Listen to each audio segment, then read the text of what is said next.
అందరికీ నమస్తే. వినబడుతుందా? వినబడట్లేదా? వెనకాల వినబడుతుందా? మీకు వినబడట్లేదు?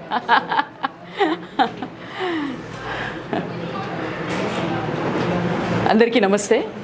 సూర్యకళ గ్రామభారతి ఈరోజు సక్సెస్ మంత్ర ద్వారా మరియు రామచంద్రయ్య గారి చొరవతోటి ఒక మంచి కార్యక్రమాన్ని నిర్వహించుకున్నాం. మీలో చాలామంది ఔత్సాహికులు ఆల్రెడీ చిన్న చిన్న బిజినెస్ చిన్న వ్యాపారాలు చేస్తున్నారు. కొంతమందికి చేయాలన్న ఆసక్తి ఉంది. సో ఆ దృక్పథంతో విషయాలు తెలుసుకోవడానికి ఇక్కడ విచ్చేశారు. నన్ను ఒకసారి ఆర్గనైజర్ అన్నారు, కొంతమంది చీఫ్ గెస్ట్ అన్నారు. ఇక్కడ నేను ఆర్గనైజర్ని కాదు, చీఫ్ గెస్ట్ని కూడా కాదు, మీలాగే నేను కూడా తెలుసుకోవడానికి వచ్చాను. కొన్ని విషయాలు ముందు నుంచి తెలుసు, కొన్ని కొత్తగా తెలుసుకోవడానికి దొరికింది నాకు కూడా. ఈరోజు జరిగిన కార్యక్రమంలో మనం చూసాము, ఎన్నో విషయాల పైన ఎంత జ్ఞానం, అంటే డెప్త్లో వెళ్తూ ఉంటే ఇంకా వెళ్ళాలి, ఇంకా తెలుసుకోవాలన్న ఆలోచన మనలో కూడా ఆసక్తి కూడా కలుగుతోంది. ఒక్క రోజులో సాధ్యమయ్యే విషయం అయితే ఇది కాదు. ఇది ఒక ప్రయాణం. మొదలు పెట్టడం విశేషం, ఆ అడుగు ముందుకు వేసాం కాబట్టి సంతోషం. సో మనందరికీ కరతాళ ధ్వనులు మనం ఈ అడుగు ముందుకు వేసినందుకు. రామచంద్రయ్య గారు పొద్దున అన్నారు, అసలు జనరల్గా నేను కులం అడగను, కానీ ఫామ్ ఫిల్అప్ చేసేటప్పుడు అది ప్రస్తావన వస్తుంది కాబట్టి తప్పకుండా ఫిల్అప్ చేయాల్సిన అవసరం వస్తుంది, అడగాల్సి వస్తుంది. నేను కూడా జనరల్గా నా కులం గురించి మాట్లాడను. ఎందుకు అని అంటే, మనం ఏ కులం అనేది మన వృత్తి మీద ఉంటుంది, ఆ సమయంలో మనం చేస్తున్న పని మీద ఉంటుంది. కులం అనేది పుట్టుకతో రాదు నా దృష్టిలో. ఇప్పుడు మనం అందరం వ్యాపారంలో వెళ్ళాలనుకుంటున్నాం కాబట్టి కోమట్లం అయిపోతున్నాం. వైశ్య కులంలోనే పుట్టాను, మా అమ్మ నాన్న వారు వైశ్యులు, ఆ కులంలో పుట్టాను. కానీ ఎప్పుడు కూడా నేను ఆ కులం గురించి మాట్లాడను. ఎందుకంటే చెప్పాను కదా, మన కులం అనేది మన వృత్తి మీద ఆధారపడి ఉంటుంది. సో మీ అందరూ, నేను వ్యాపారం చేయలేకపోయినా మిమ్మల్ని అందరినీ వైశ్య కులంలోకి తీసుకొస్తున్నందుకు సంతోషంగా ఉంది. వైశ్యులు అంటే కోమట్లు అంటే గోమఠులు అంటే గోమఠాలని ఒకప్పుడు ముందుకు తీసుకెళ్ళిన వాళ్ళు. ఇప్పుడు దారి తప్పారా ఏంటో తెలీదు, నేను మాత్రం దాన్ని ముందుకు తీసుకెళ్తున్నాను. రామచంద్రయ్య గారు స్కీమ్స్ గురించి మాట్లాడారు. ఆయన అంటే ఇంప్లిమెంటేషన్లో కూడా ఉన్నారు. ఇప్పుడు బీ బోర్డులో ఉన్నారు. ఆయన ఎన్నో స్కీమ్స్ తీసుకొచ్చారు, ఇంప్లిమెంట్ చేయించుకున్నారు. కానీ మేము కొంచెం వెనకబడ్డాం. మాధవరెడ్డి గారు సైబర్ క్రైమ్ స్పెషలిస్ట్, కానీ ఆయన సైబర్ క్రైమ్ చేయలేకపోయాడు. కానీ ఒక పని చేయాలంటే మనమే చేయాల్సిన అవసరం లేదు, చేసే వాళ్ళని ప్రోత్సహించినా, అందులో పాలు పంచుకున్నా కూడా అందులో కొంచెమైనా పుణ్యం మనకు దొరుకుతుంది. ఆ పనిలో మనం కూడా ఉన్నామన్న ఆలోచన కలుగుతుంది. అలాగే గో ఉత్పత్తుల గురించి, గో గొప్పతనం గురించి, గో ఆధారిత వ్యవసాయం గురించి ఎన్నో సంవత్సరాల నుంచి జరుగుతున్న కృషిలో నేను కూడా ఒక భాగమై ముందుకెళ్తున్నాను. అలాగే ఈరోజు ఇక్కడ జరుగుతున్న ఈ కార్యక్రమం, ఇక్కడ వ్యాపారం చేయాలన్న దృక్పథంతో రాకపోయినా మీరందరూ చేస్తున్నారు కాబట్టి మిమ్మల్ని ముందుకు తీసుకెళ్తే ఎక్కడో ఒక సంతోషం, మనం కూడా దాంట్లో చిన్న భాగస్వామ్యం అయ్యామని చెప్పేసి. మాధవరెడ్డి గారు చెప్పారు జీరో బడ్జెట్ పాలిటిక్స్ గురించి. జీరో బడ్జెట్ అనేది నా పుట్టుకతోనే నేను ముందుకు తీసుకొచ్చాను. ఏ పని చేసినా కూడా అందులో జీరో బడ్జెట్ చేయడానికే చూస్తాను. మా భాస్కర్ గారు కూడా ఉన్నారు గ్రామ భారతిలో, తెలుసు ఆయనకి. గ్రామభారతి 28 సంవత్సరాలు పూర్తి చేసుకున్న సందర్భంగా ఏం చేద్దామన్న ఆలోచన వచ్చినప్పుడు సంతలు నిర్వహించుదామని చెప్పేసి ఒక ఆలోచన వచ్చింది. చూస్తే మాకు చాలా అప్పులు ఉన్నాయి, ముందుకెళ్దామంటే డబ్బులు కావాలి అని అనుకుంటాం, కానీ సంకల్పం కావాలి. సంకల్పం బాగుంటే ముందుకెళ్ళడానికి చాలా దారులు దొరుకుతాయి, మంచి వ్యక్తులు ముందుకు వస్తారు, సహకరిస్తారు. అలా గ్రామభారతి తరపున మనము 28 సంవత్సరాలు పూర్తి చేసుకున్న సందర్భంగా సంతలు నిర్వహిద్దామని ఆలోచన వచ్చినప్పుడు ఆ సంతలు మొదలుపెట్టి ఇప్పుడు 9 నెలలు అవుతుంది. చాలా విజయవంతంగా ముందుకు సాగుతున్నాయి. పూర్తిగా ఒక స్థాయికి రాకపోయినా కూడా 9 నెలల నుంచి ప్రతి నెల నిర్వహించడం అనేది ఒక గొప్ప విషయం. దాంట్లో గ్రామ భారతి కాంట్రిబ్యూషన్ 0, ₹1 కూడా పెట్టట్లేదు. ఎఫర్ట్స్ పెడుతున్నాం, రీసోర్సెస్, హ్యూమన్ రీసోర్సెస్ పెడుతున్నాం, మా సంకల్పం పెడుతున్నాం, మా సమయం పెడుతున్నాం, మా నెట్వర్క్ని వినియోగిస్తున్నాం, మా ఐడియాస్ని వినియోగిస్తున్నాం, కానీ అక్కడ ₹1 కూడా పెట్టట్లేదు. అలాగే ఈ కార్యక్రమం నిర్వహించడానికి కూడా, ఈ కార్యక్రమం నిర్వహించాలి అని అన్నప్పుడు మంచి వ్యక్తులు ముందుకు వస్తారు. ఇంతమంది ఔత్సాహికులు ఉన్నప్పుడు వాళ్ళకి ఏదైనా మంచి ప్రయోజనం చేయాలన్న ఆలోచన ఉదయశ్రీ గారికి రావడం, ఆవిడ దాన్ని ముందుండి నడిపించడం, దాంట్లో చిన్న ఉడతా సాయం నా వల్ల జరగడం, అలా రామచంద్రయ్య గారిని పరిచయం చేయడం, అలా మాధవరెడ్డి గారు రావడం, ఈ రకంగా ఈరోజు ఈ కార్యక్రమం ముందుకు సాగడం. మీరందరూ కూడా మెసేజ్ పెట్టగానే రిజిస్ట్రేషన్ చేసుకొని ముందుకొచ్చి మేము కూడా ఇందులోంచి లబ్ధి పొందుతాం, ఇంత మంచి కార్యక్రమం జరుగుతున్నప్పుడు మేము కూడా దీని నుంచి ఏదైనా నేర్చుకుంటాం అని ముందుకు రావడం, ఇదంతా చాలా తక్కువ సమయంలో జరిగిపోయింది. ఎందుకు జరిగింది? సంకల్ప బలం. సంకల్పం మంచిగా ఉంటే అన్నీ అలాగే జరిగిపోతూ ఉంటాయన్నమాట. మీరు కూడా మీ వృత్తిలో మీ సంకల్పాన్ని గట్టిగా పెట్టుకొని మీరు ఇక్కడ నేర్చుకున్న విషయాలు, తెలుసుకున్న విషయాలు నలుగురికి పంచి మీరు కూడా అనుకున్న మీ దారిలో నడుస్తూ ముందుకు సాగి మీ వ్యాపారాలని విజయవంతంగా నిర్వహిస్తారని నేను ఉద్యోగిని అయినా చెప్తున్నా. వ్యాపారం చేసి నలుగురికి ఉద్యోగాన్ని ఇవ్వండి, దారిని ఇవ్వండి, వాళ్ళ జీవితాలని సాఫీగా నడిపించే ఒక మంచి అవకాశాన్ని వాళ్ళకి కల్పించండి. అలాగే సమాజానికి ఉపయోగపడే మంచి వస్తువుల్ని తయారు చేయండి, వాటికి అందించండి. రామచంద్రయ్య గారు చాలా విషయాలు చెప్పారు. అందులో కొన్ని అంటే రూరల్ డెవలప్మెంట్కి సంబంధించి, ఎన్జిఓస్కి సంబంధించి ఏదైనా స్పెసిఫిక్గా మాకు చెబితే బాగుంటుందని మళ్ళీసారి చేసినప్పుడు కోరుతున్నాను. గోకుల్ మిషన్ గురించి, అగ్రి ఇన్ఫ్రా ఫండ్ గురించి స్పెషల్లీ చేయగలిగితే చాలా బాగుంటుందని నా ఆలోచన. వీలైతే చిన్న చిన్న రీల్స్ చేస్తే మీ టీమ్, మీరు రీల్స్ అనేది చాలా తొందరగా అందరికీ వెళ్ళిపోతాయి కాబట్టి, ఎందుకంటే మనం తెలుసుకున్నాం రామచంద్రయ్య గారి ద్వారా ఒక విషయంలో ఆయన చెప్పింది, అధికారులకే వాళ్ళ అధికారంలో ఏముందో వాళ్ళకి తెలియదు. మనం తెలుసుకున్న నేషనల్ బీ బోర్డులో అన్ని నిధులు ఉన్నా కూడా ప్రతి సంవత్సరం వృధా అవుతున్నా కూడా అక్కడున్న అధికారికే తెలీదు అది జరుగుతుందని.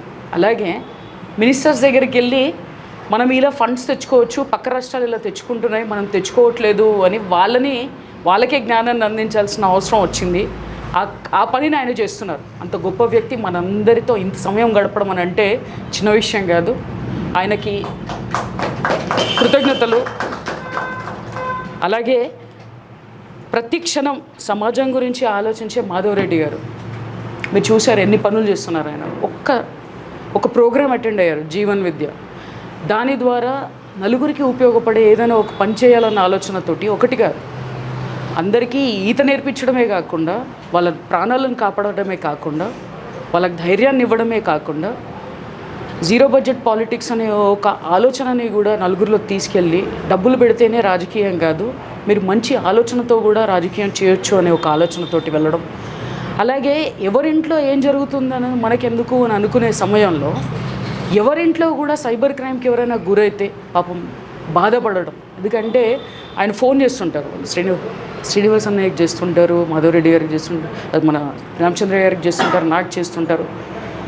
ఆవేదన ఎంతమందికి సైబర్ క్రైమ్ ద్వారా ఎంత అంటే జీవం పోవడం, అంటే ఒక మనిషి మన ఇంట్లో చనిపోయాడనంటే మనం ఎంత బాధపడతాం. కుటుంబం చిన్న భిన్నం అవుతున్నాయి సైబర్ క్రైమ్స్ వల్ల. అందరి చేతుల్లో ఇంటర్నెట్ వచ్చేసింది, అందరి చేతుల్లో గ్యాడ్జెట్స్ వచ్చేసాయి, చిన్న పిల్లలు కూడా వాటిని వినియోగిస్తున్నారు. ఏ రకంగా బలికి గురవుతున్నారో కూడా తెలియక ముందే బలైపోతున్నారు. ఇంత మంచి జ్ఞానాన్ని ఈరోజు ఆయన చాలా వినోదంగా మనకు ప్రజెంట్ చేశారు, కానీ చాలా సీరియస్ సబ్జెక్ట్ అది మీరందరూ మన ఇంట్లో ఉన్న పిల్లలకి, మన ఇంట్లో ఉన్న మన ఇంటి వ్యక్తులకి, మన స్నేహితులకు, మన ఆఫీసెస్లో పనిచేసే ఉద్యోగస్తులకు, వీళ్ళందరికీ చేరుస్తారని ఆశిస్తున్నాను. అలాగే బాలకృష్ణయ్య గారి అమ్మాయి మన ఉదయశ్రీ గారు ఆయన సంతానం కాబట్టి ఎట్లాగో సత్సంకల్పం ఎప్పుడు ఏదో మంచి పని చేయాలన్న ఆలోచనతో ఉంటారు. ఆ రకంగా ఆవిడ ఇలా సంకల్పించడం, ఈ రకంగా మనం ఈ కార్యక్రమం చేసుకోవడం, ఈ కార్యక్రమం ఇక్కడే ఆగకుండా అన్ని జిల్లాల్లో అన్ని గ్రామాల్లో తీసుకెళ్లాల్సిన అవసరం కూడా ఉంది. నాకు తెలిసి ఎంఎస్ఎంఈ ఫౌండేషన్కి ఉన్న ఒక గోల్ ఏదైతే ఉందో 7,000 మంది వరకు చేరాలని, దాంట్లో మనందరం కూడా 8,000 యూనిట్స్, దాంట్లో మనం కూడా భాగస్వాములమై మనం కూడా మన పాత్రను పోషిద్దాం. ఈ కార్యక్రమాన్ని ఉదయశ్రీ గారు ఎలాగైతే నిర్వహించారో మన వంతుగా మనం కూడా చిన్న చిన్న స్థాయిలో మనం నిర్వహిద్దాం. రామచంద్రయ్య గారు కోరినట్టు చేయడానికి ఇంత ఉంది, చేసేవాళ్ళు ఇంత ఉన్నారు.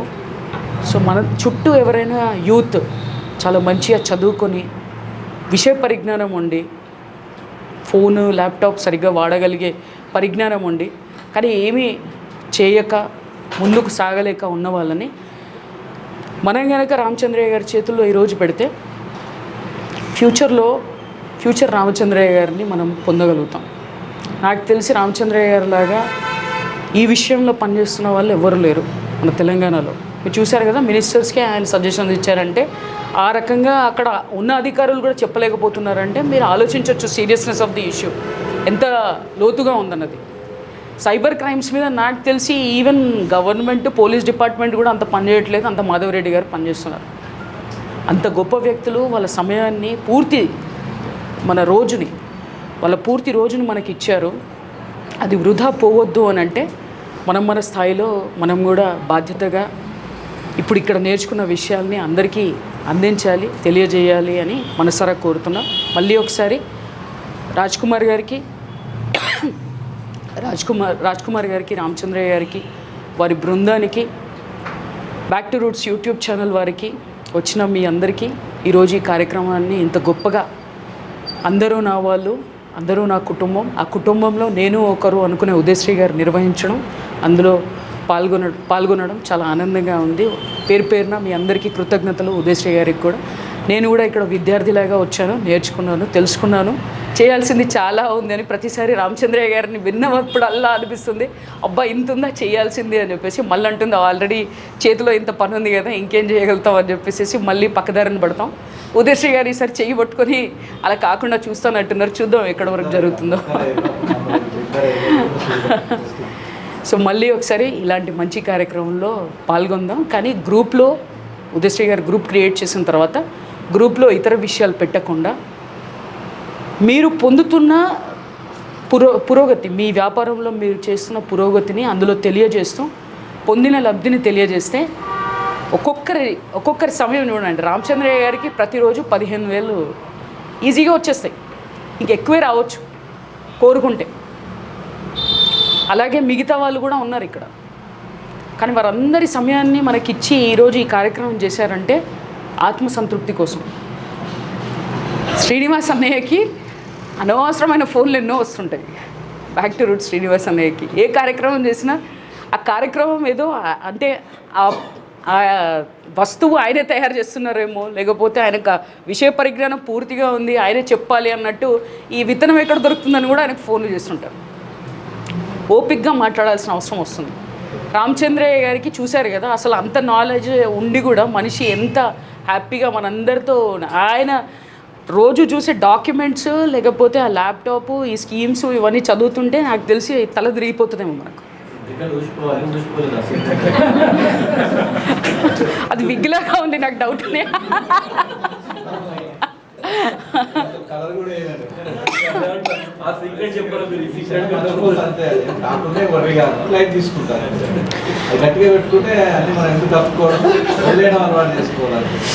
మాధవరెడ్డి గారు ఎల్ఐసి ఉద్యోగి. ఆయన ఒక్కొక్కసారి అంటుంటారు, సూర్యకళ గారు నాకు నెలకు 1,00,000 రూపాయలు ఇప్పించండి, నేను ఇదే పనిలో ఉంటా అంటారు. ఉద్యోగం వదలలేక, ఈ ప్రవృత్తిని వదలలేక రెండు చేయాలన్న దృక్పథంతో ఇప్పుడు చూశారు కదా, అందరికంటే బిజీ. ఈరోజు ఇక్కడ కార్యక్రమం అయిపోయింది, ఇప్పుడు మియాపూర్కి వెళ్ళాలి, అక్కడ నుంచి మళ్ళీ బేగంపేట వెళ్ళాలి. అంటే ఇన్ని కార్యక్రమాల్లో పాల్గొంటూ ఇంతమందిని వివేకుల్ని చేస్తూ, వారి తప్పులు కాకుండా చేస్తూ, జరిగిన తప్పుల్ని తెలియజేస్తూ, ఆయన సమయం ఇప్పుడు రావడానికి పోవడానికి కూడా ఒక్కొక్కసారి ఆయనకి డబ్బులు ఇవ్వం మేము, అయినా కూడా ఆయన వస్తారు. ఎందుకు? మనందరికీ మంచి జరగాలని చెప్పేసి. అంటే ఇంత వ్యస్తంగా ఉన్న వ్యక్తులు కూడా మనందరికీ సమయం ఇచ్చారు అని అంటే మీ అందరి మీద నమ్మకం ఉంది కాబట్టి, సీరియస్గా ఉన్న వాళ్ళనే ఈ కార్యక్రమంలో పాల్గొనమని చెప్పాం కాబట్టి మేమంతా చేసేది ఒక్కదానికోసమే, ఆత్మసంతృప్తి. ఆయన అన్నారు, అక్కడ వెళ్ళాను 2 crores బిల్డింగ్ కట్టాడు, ఇంతమంది అమ్మాయిల్ని వాళ్ళందరినీ రక్షించి అక్కడ వాళ్ళకు ఉపాధి కల్పించి ఆయన ఒక మంచి పని చేస్తున్నాడు, నేను అవన్నీ చేయించాను కానీ నేను ఎప్పుడూ ఆయన కలవలేదు, వెళ్ళలేదు, చూడలేదు. ఆ రోజు వెళ్ళినప్పుడు కలిసినప్పుడు జరిగిన ఆత్మసంతృప్తి మన కష్టాన్ని మొత్తం దూరం చేస్తుంది.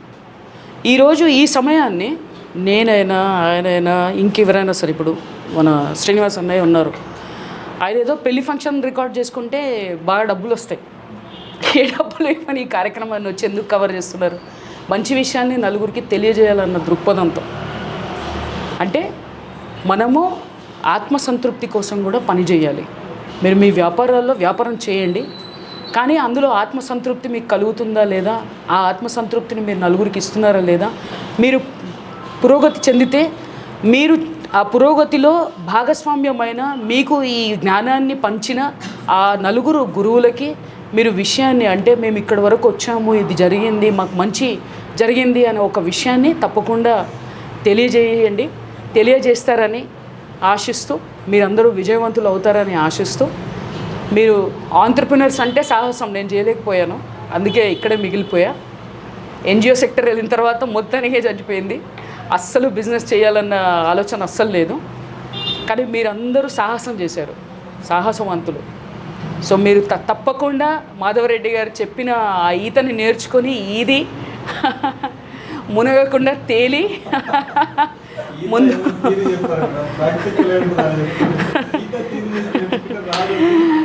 ముందుకు సాగి మీ గమ్యాలను చేర్చుకుంటారని చెప్పేసి మన రామచంద్రయ్య గారికి ఇంకా పనిని ఇస్తారని, ఆ పని చేసే వ్యక్తుల్ని కూడా ఇస్తారని చెప్పేసి నా తరపున కూడా నేను ఒక అమ్మాయిని ఆల్రెడీ రామచంద్రయ్య గారితో పనిచేయడానికి ఆ అమ్మాయిని అందించాను.